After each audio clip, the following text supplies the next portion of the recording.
వారు ఎన్నికల 2013 ఎన్నికల మేనిఫెస్టోలో కానీ మేనిఫెస్టో కంటే ముందు ఆయన పార్టీ పెట్టినప్పుడు కానీ ఒక అధికారానికి వచ్చేటప్పటికి ఒక 10 లక్షల సార్లు దళితుని ముఖ్యమంత్రి చేయకపోతే నా మెడ మీద తల ఉన్నదు అను. నువ్వు ఇంప్లిమెంట్ చేసినావా?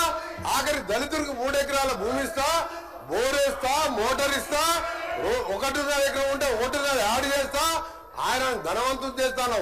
చేసినావా? చేయలే. మూడవది, ఒక దళితుడు ప్రతిపక్ష నాయకుడు ఉంటే సంతలో పశువుల్లాగా ఎమ్మెల్యేలు కొనుక్కొని ప్రతిపక్ష హోదా లేకుండా చేసి దళిత వ్యతిరేకంగా చూపించుకున్నావు.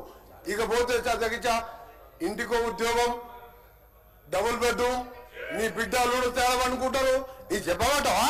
1,00,000 అబద్ధాలు ఆడి 2 సార్లు అధికారంలోకి వచ్చిన మీరు మేము చేసిన కార్యక్రమాలు 1,00,000 కోట్ల మంది ఇలా ఆర్టీసీలో ఉచితంగా మహిళలు ప్రయాణం చేస్తున్నారు.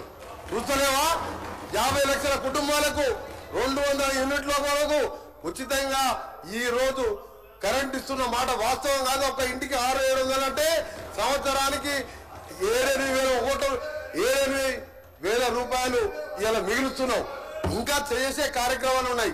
ఇప్పుడే మా సోదరుడు చెప్పినట్టు, శ్రీనివాస్ గారు చెప్పినట్టు 21 కోట్లు మన జిల్లాలో ఎన్ని వచ్చిన లెక్క తెలుసు. ఆ సభ్యునికి 2 లక్షల లోపు మీరు 1,00,000 అని చెప్పి 5 ఇన్స్టాల్మెంట్లో ఇస్తే 20,000 వడ్డీకి సరిపోయిన అధ్యక్ష.